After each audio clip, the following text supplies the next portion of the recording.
Hello everybody, this is Miss M with your Smackdown review for Tuesday, April 9th, 2019. It took place in Brooklyn, New York, and this first segment was The New Day with Kofi Kingston, and they were saying how it was a historic moment at WrestleMania, and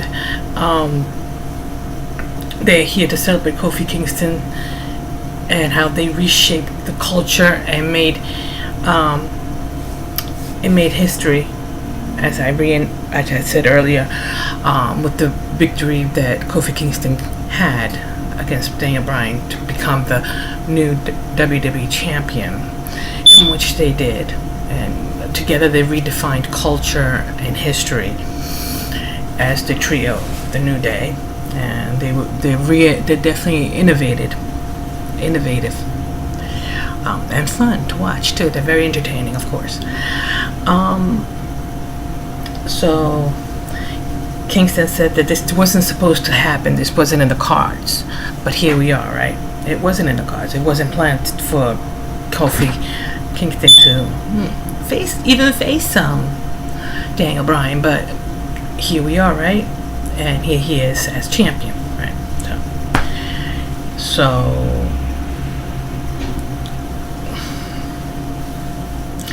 and he gave his family props and was saying how he appreciates their support and their love, and he loves them very much, and that if it was, they're the ones what their foundation who keeps them going, basically, which that's the way it's supposed to be. Family's supposed to support each other. But yeah. And as he was giving a shout out to his family, and saying how much he loved them, the bar comes out and says that basically Kingston should be thankful that they did come out on Raw on the main event when he was going against Rollins for title, because Rollins was mopping Rollins was mopping the floor with him, and he was this close to getting beat by Rollins. So they said. I didn't see it that way. I thought it was a pretty good match, but that's what the bar says.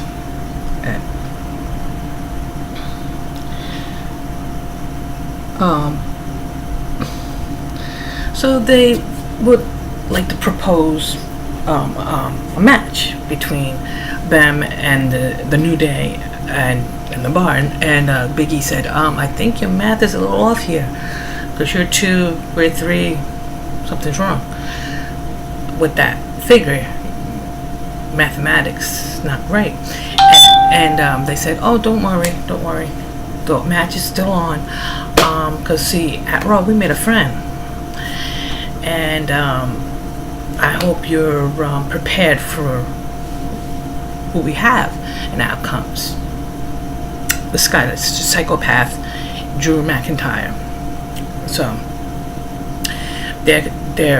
and then comes the match, formed with Drew McIntyre and the bar against the New Day, with Kofi Kingston, of course.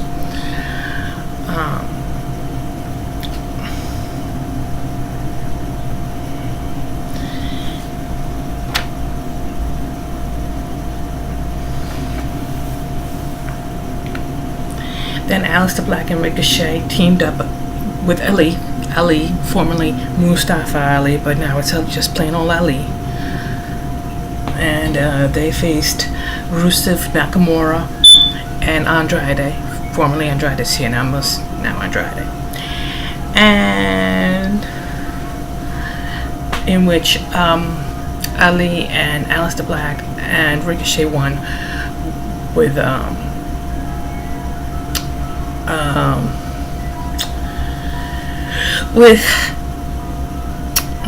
Ali giving the 450 splash to Andrade, and that was for that. Well, in the shake-up next week, I'm sure that I would like this to happen. I would like Aleister Black and Ricochet to be separated. That way they could act, one goes to Raw, one goes to Smackdown, and the shake up. That way they could they're able to show their talent and show how they really are individuals, because they're really not a tag team, they're individual performers, and they're great in their own right, and they need to show their talent, and they need to be allowed to, and that's what I think. They should be separated. But also in the but after the match, out of nowhere, I have no idea why, but Randy Orton RKO's Ali, and then Kevin Owens gives a stunner to Rusev. So I don't know if this is signs for things to come in the future. Is Owens going to be drafted to Raw? I mean to SmackDown, and maybe Orton is going to be challenging Ali. I don't know. It's the only logical reason I can think of why that happened, why that occurred. But yeah, so that was that for that. We'll have to just see, I guess. The Usos had a backstage segment where they talked about their upcoming match against the Hardys, which their titles were on the line. Or the championships were on the line. They were talking. And they said they have to win, that they have to prove who the better brothers are, and who the best tag team is. R-Truth and Carmella came out, and they were in the ring, and they were praising the winners of the Women's Battle Royal, which was, of course, was Carmella, and they were praising the man Becky Lynch, and who is the double champion, Raw and SmackDown champion, and they were also praising Kofi Kingston becoming the WWE champion. And out comes Samoa Joe and attacks R-Truth. And then Samoa Joe said, "This is just a taste of things to come. I'm standing here before you. He's as the person who defeated Rey Mysterio in less than 60 seconds, in which he did, sadly to say." And then he said, "But I can defeat anybody in less than 60 seconds." He ate his words, because once that happened, Braun Strowman came out and showed him, be careful what you wish for, right? And then Strowman stood tall in the ring as Samoa Joe was running away. Right. Then the Iconics come out, who are, unfortunately, in my opinion, it's unfortunate that they are the tag team women's champion. They represented terribly, right? They're terrible tag teams, but they said they're gonna make they're going from here on forward the championships, the belts, the championship, women's division belt titles will be iconic. Oh gosh. Anyway, and they said they would face anyone and any time, anywhere, and that's why they picked the best tag team they can in Brooklyn that they could find, which was these two jobbers, the Brooklyn Bells, who nobody ever heard of, but so they picked the best tag team in Brooklyn, and in no time they of course beat them, and because they weren't really known, they would just, it shows how the WWE really feel about the tag team titles, but people will complain about Sasha Banks and Bayley holding it, but excuse me, but it's worse that the Iconics have it on than Bayley, and when Bayley and Sasha had the titles, at least they made it prestigious. These are making it to be a joke, just like the Iconics are. Anyway, backstage, Paige was watching the match, analyzing the match, unfortunately for her, and she said she was gonna next week she's gonna bring her a tag team of her own. I mean, who's she gonna bring? The Samoan Slaughterhouse in Tamina and Nia Jax, who are probably worse than the Iconics, but who knows, right? But excuse me. But anyway, Shane McMahon cut a program saying that the Miz is in his review mirror, and he said that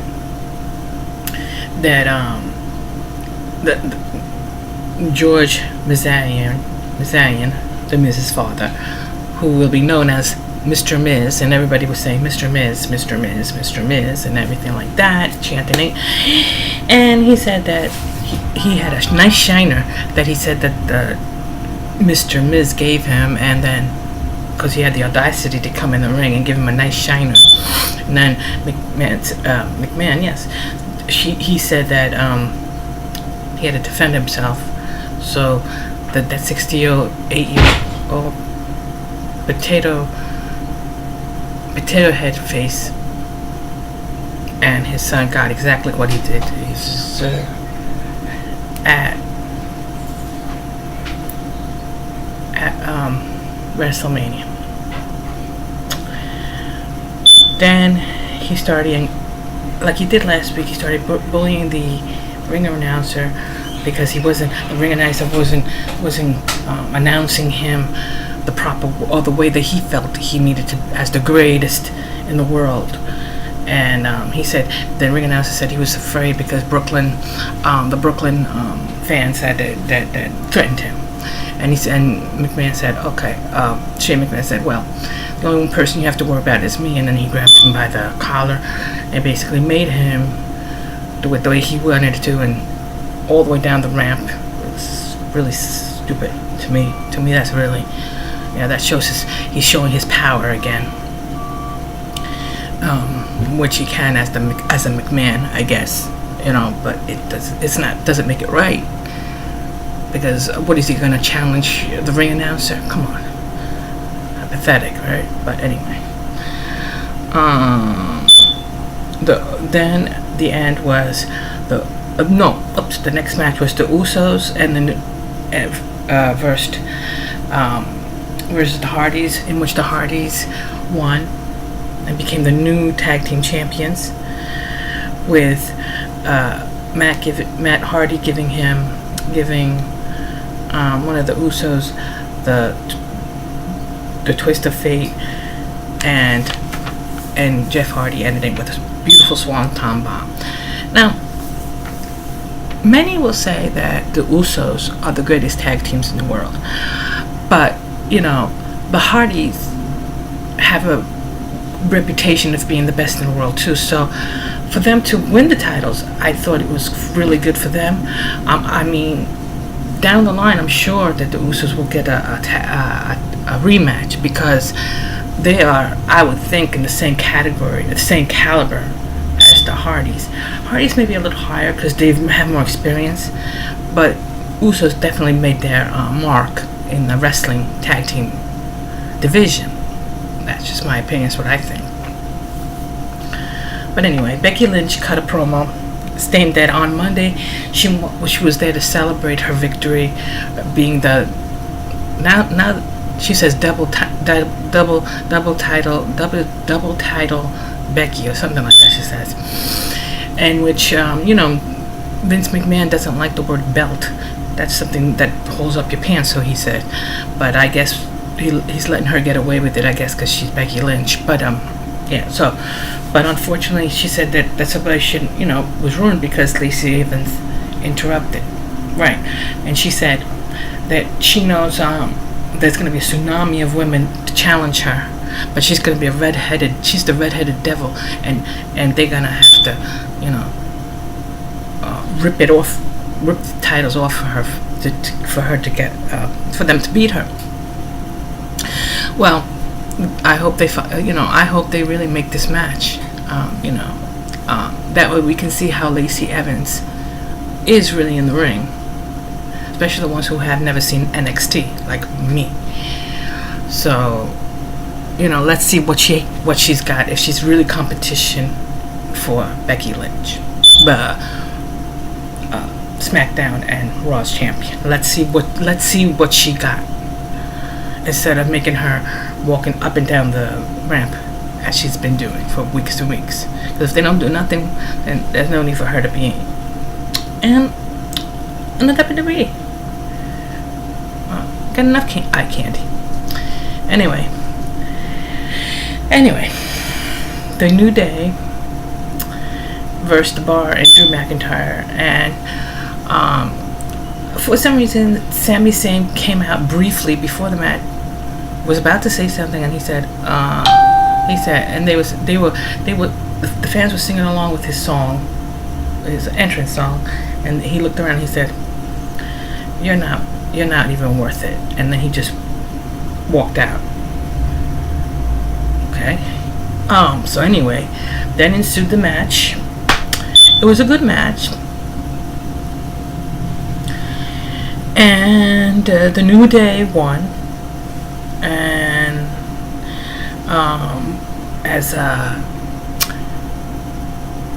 Kofi Kingston gave Sheamus the Trouble in Paradise, and that was it. And Kofi Kingston brought his whole family to celebrate, and it was a beautiful ending, and SmackDown sucked as much as Raw. What happened? This was supposed to be the SmackDown and Raw's after WrestleMania. WrestleMania to me was kind of mediocre, but Raw was not horrible. And you know what? Normally SmackDown is better, but today it was not that great. It could have been a lot better. So let's see what happens next week with the shakedown. Who's going to be at Raw and who's going to be in SmackDown? We will find out next week with the shakeup. Well, anyway, guys, this concludes my SmackDown review. I hope you enjoyed it. I tried to make it entertaining a little bit. And please give me a thumbs up, and don't forget to subscribe. Thank you. Have a good day.